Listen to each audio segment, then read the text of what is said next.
tubahaye ikaze nyakubahwa perezida wa repubulika na madamu mwunamire abazize jenoside.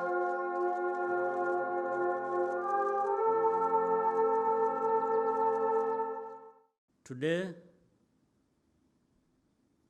we gather to honor the continued sacrifice of survivors and remember all those we lost during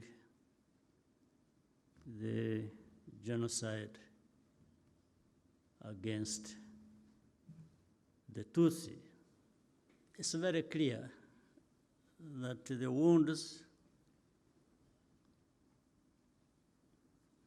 are still deep, but Rwandans, I thank all of you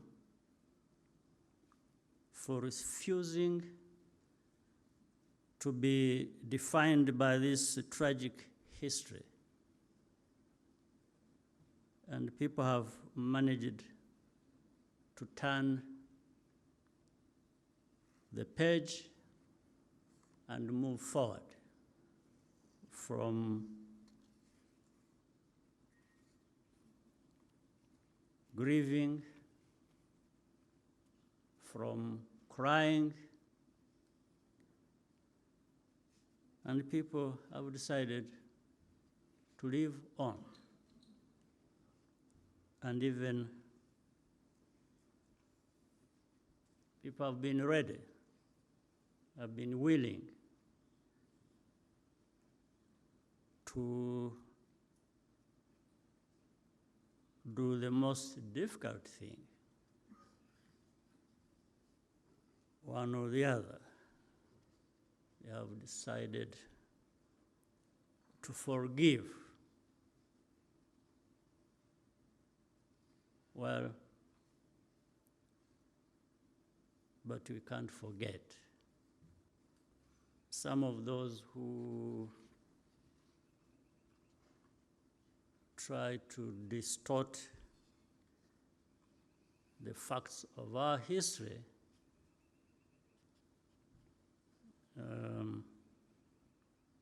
it's just because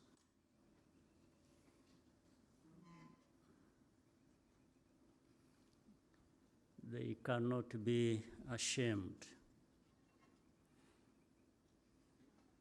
But we have our lives to live, all of us.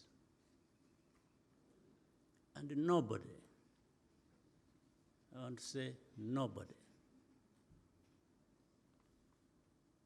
will ever decide for us how to live our lives. We have strength, incredible strength, coming from this history that informs us, that tells us that you should never, never allow anybody else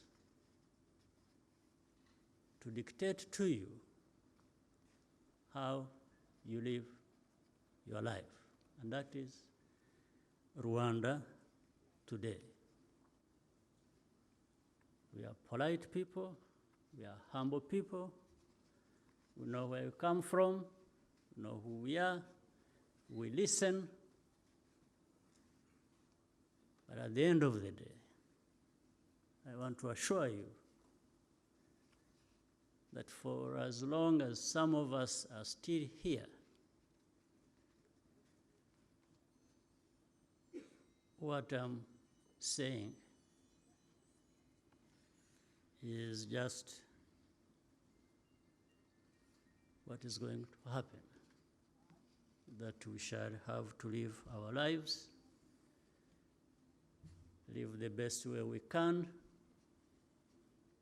just like other people elsewhere in the world, and they have no right, and we will not even accept that dictating to us how we live our lives can happen.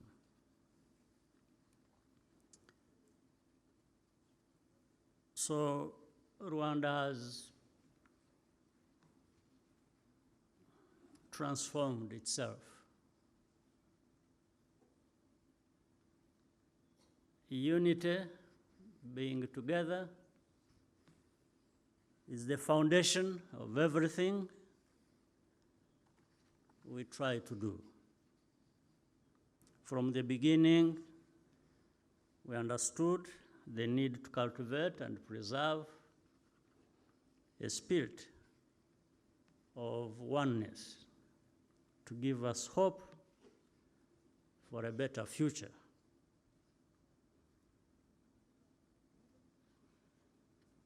We cannot, however, ignore the fact that things like violence and hate speech persist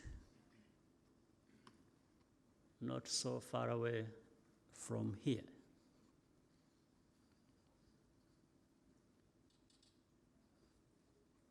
Much as it does so,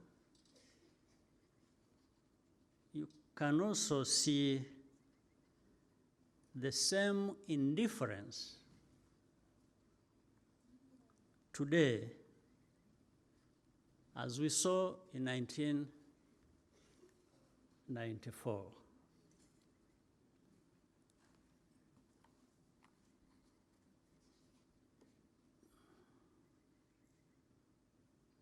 Genocide denial is a dangerous and deliberate attempt to block the truth. We must fight revisionist ideologies because they are easily passed on from generation to generation. We must fight denial because that is how history repeats itself. Rwanda's youth are privileged to have a country to call home, and which embraces everyone, all of them. We need to encourage young Rwandans to learn about our past so that they can lead with historical clarity, but also with a sense of responsibility and accountability. That is the essence of Kwibuka, Kwibuka.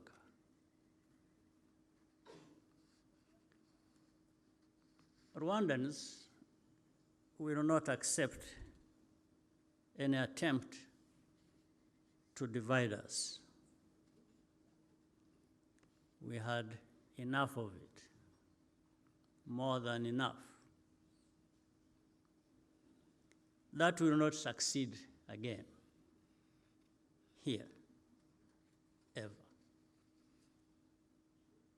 This underscores the need to find solutions within ourselves, no matter how unconventional that may be, and remain in charge of our destiny. Do you remember? At the time of need, when we needed every help we could get, and everybody, the world, turned their back on us.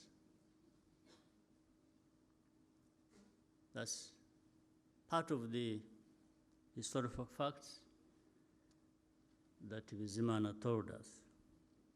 The world turned its back on us.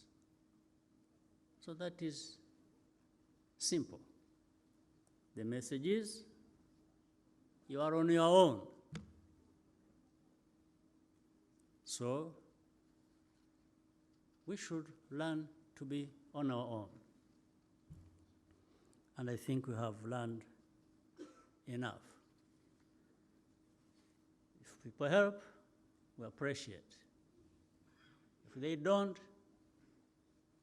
we don't have to, all of us, perish just because somebody didn't show up to help.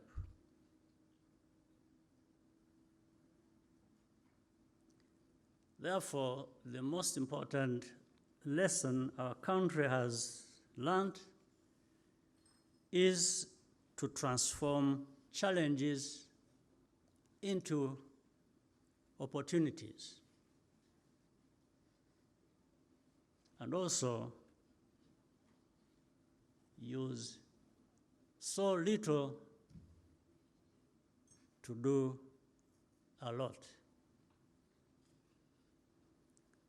There is nothing Rwandans cannot overcome through unity, hard work, and perseverance. We will forever, though, be very grateful to those friends and partners who stood by our side, and some continue to do so in the search for justice, as well as in development. We also thank the friends who continue to accompany us on the journey to durable peace and prosperity. Above all, and as always, I thank my fellow Rwandans for the courage they have shown in overcoming impossible odds and working together to build a new and a better nation for all of us. I thank you very much. This is the light of remembrance, the light of life.